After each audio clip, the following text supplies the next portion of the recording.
Hi guys, Rush Crochet YouTube channel එකට ආලා සාදරයෙන් පිළිගන්නවා. ඔන්න තවත් ලස්සන වීඩියෝ එකක් අරගෙන මම ඔයාලට කියලා දෙන්න. මේ වගේ නිර්මාණ කරන එකට මගෙත් එක්ක රැඳලා ඉන්න channel එක subscribe කරගෙන යන්න. ඔන්න අද වීඩියෝ එකේ මම ඔයාලට කියලා දෙනවා leather bag base එකක polyester cord වලින් කොහොමද හරියටම bag එකේ අඩිය ගොතා ගන්න කියලා. අද නිර්මාණය කරන්න leather bag base එකක් අරගෙන තියෙනවා. ඒ වගේම number 4 කටුවක් අරගෙන තියෙනවා. මෙන්න මේ වගේ markers ටිකකුත් අරගෙන තියෙනවා. එහෙනම් අපි පටන් ගමු. මම අද අරගෙන තියෙන leather base එකේ ප්‍රමාණය සෙන්ටිමීටර් 25ක් වෙනවා. උස පළල සෙන්ටිමීටර් 10යි. normal ප්‍රමාණයක hand bag එකක් ගොතා ගන්න අපි 25යි 10යි size එකේ base එක තමයි ළමයි ගන්නෙ. අපි දැන් බලමු මේක ගොතා ගන්න කොහොමද කියලා. මම කටු ටිකක් අරගෙන මාක් කරලාම ඔයාලට පෙන්නනවා. මේ leather අඩිය ඔක්කොම හිඩස් 48ක් තියෙනවා. දැන් අපි ඒක බෙදා ගන්න විදිහ තමයි බලන්නේ. ඔයාලා පාවිච්චි කරන leather අඩිය එහෙම නැත්නම් මේ base එක වෙනස් විදිහක් වුණත් ප්‍රශ්නයක් නෑ ළමයි. ඔයාලට මේ ක්‍රමයෙන් පාවිච්චි කරන්න පුළුවන්. මුලින්ම අපි මේ ලොක් එක කෙලින් තියෙන හිඩස් දෙකත් එක්ක හිඩස් 11ක් මේ පැත්තට මාක් කරගන්නවා. මේ තියෙන ලොක් එකත් එක්ක තියෙන හිඩස් 1 2 3 4 5 6 7 8 9 10 11 ඊළඟ ලොක් එක ළඟට හිඩස් 11ක් එනවා. මේ පැත්තට මේ විදිහට මාක් කරගන්නවා. දැන් අපි ගොතනකොට දෙපැත්තටම හිඩස් 6කට සිංගල් ක්‍රොෂේ 3 3 ගාන එන විදිහට ගොතා ගන්න ඕනේ. ඒ නිසා මම මේ මාකරෙත් එක්කම තියෙන හිඩස් දෙක මාක් කරගන්නවා. මෙතනින් නැවිලා එන නිසා ළමයි ඒක මාක් කරගන්න එක තමයි ගොඩක් හොඳ. 1 2 3යි. එක පැත්තක හිඩස් දෙකක් මාක් කරගත්තා. අනිත් පැත්තෙත් ඒ විදිහටම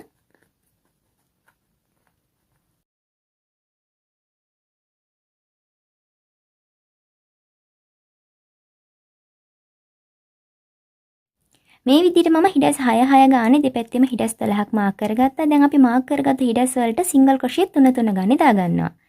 ඊට අමතරව මේ දෙපැත්තේ හිඩස් 5 5 ගානේ තියෙනවා. මේ දෙපැත්තේ හිඩස් 13 ගානේ තියෙනවා. දැන් අපිට යාන් එක අරගෙන බේස් එකේ ඕනම හිඩස් එකකින් සම්බන්ධ කරගන්න පුළුවන්. අතරමැද තියෙන හිඩස් වලට එක හිඩසකට සිංගල් ක්‍රොෂේ දෙක දෙක ගානේ දාගන්නවා. මාක් කරගත් හිඩස් 12ට විතරක් එක හිඩසකට සිංගල් ක්‍රොෂේ 3 ගානේ දාගන්නවා. දැන් අපි බලමු යාන් එක ජොයින් කරගන්න කොහොමද කියලා. මම සුදු පාට පොලිස්ටර් කෝඩ් එකක් අරගෙන තියෙනවා. මුලින්ම යාන් එක අරගෙන ස්ලිප් knot එකක් දාගන්න. මේ විදියට.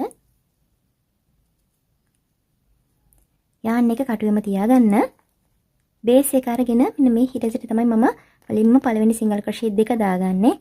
ඒ නිසා හිඩස තුලින් කටුව දාලා දිග යාන් පටලවල එළියට ගන්න. ගැටේ මේ විදියටම තියාගන්න. මෙන්න මේ විදියට එළියට ගන්නකොට ගැටේ නිකම්ම පිටිපස්සට යනවා. දැන් අපිට පුළුවන් මෙතනට සිංගල් ක්‍රොෂේ එක දාගන්න. එකයි ඒ හිඩසෙම තව සිංගල් ක්‍රොෂේ එකක්.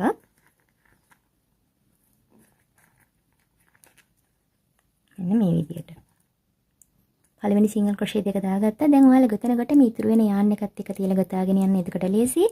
දැන් මේ පැත්තේ තියෙන හිඩස් 13ටම අපි සිංගල් ක්‍රොෂේ දෙක දෙක ගානේ දාගන්නවා. හිඩස අතලෙන් කටුව දැම්මා. යාන් එක පටල එළියට අරන් සිංගල් ක්‍රොෂේ එකක්. ආපහු හිඩස තුලින් කටුව දාලා යාන් එක පටලවල එළියට අරගෙන සිංගල් ක්‍රොෂේ එකක් දෙකයි. මේ විදිහට ඔයගොල්ලෝ දිගටම ගොතාගෙන යන්න සිංගල් ක්‍රොෂේ දෙක දෙක ගානේ හිඩස් 13කට එකයි දෙකයි. ඊළඟ හිඩසට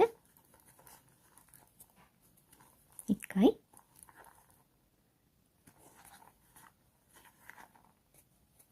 දෙකයි.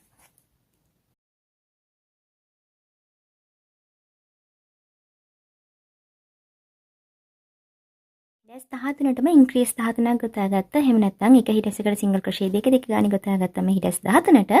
දැන් අපි මාක් කරගත්ත හිඩස් 3ට සිංගල් ක්‍රොෂේ 3 3 ගානේ දාගන්නවා 9ක් වෙන්න.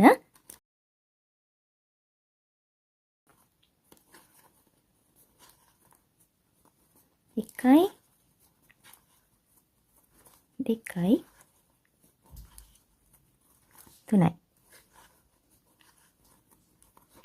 හතරයි පහයි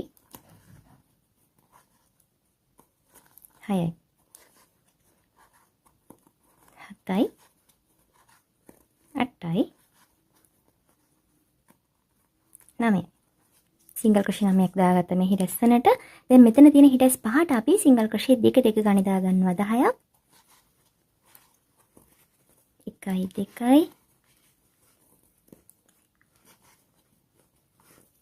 3 4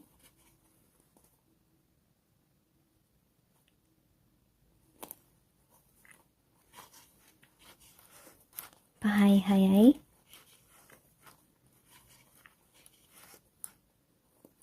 7යි 8යි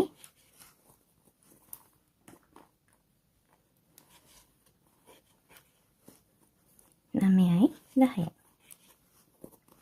මේ පැත්තෙත් අපි මාක් කරගත්තු හිඩැස් වලට සිංගල් ක්‍රොෂේ 3 3 ගානේ 9ක් දාගන්නවා.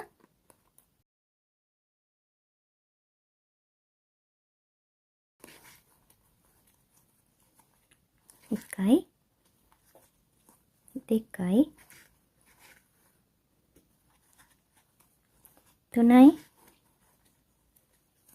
4යි 5යි 6යි 7යි 8යි 9යි.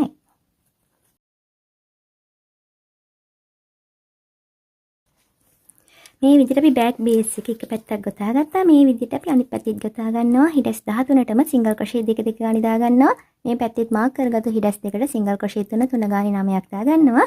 මම මේ විදිහට වටේටම ගොතා ගත්තා ළමයි. ඒක අපි පටන් ගත්ත තැනටම ස්ලිප් ටිච් කරගන්නවා. පළවෙනි සිංගල් ක්‍රොෂේ එකට උඩින් මේ විදිහට මේ විදිහට තමයි බෑග් බේස් එකක් හරියටම ගොතාගන්නේ ළමයි. දැන් මේ චේන් වලට උඩින් ඔයාලට කැමති ඩිසයින් එකකට ඔයාලගේ බෑග් එක හදාගන්න පුළුවන්. මම බෑග් ගොතාගන්න වීඩියෝ එකක් අරගෙන එනවා අනිවාර්යයෙන්ම. මේ ක්‍රමයට තමයි අපි චේන් දාගන්නේ. වීඩියෝ එක බැලුවේ නැත්නම් ඔයාලට පුළුවන් මෙතන ස්ක්‍රීන්ෂොට් එකක් ගහගෙන මේ ක්‍රමයට බෑග් එක හදාගන්න. එහෙනම් මේ වගේ නිර්මාණ කරන දිගට මගෙත් එක්ක රැඳිලා ඉන්න. Thank you.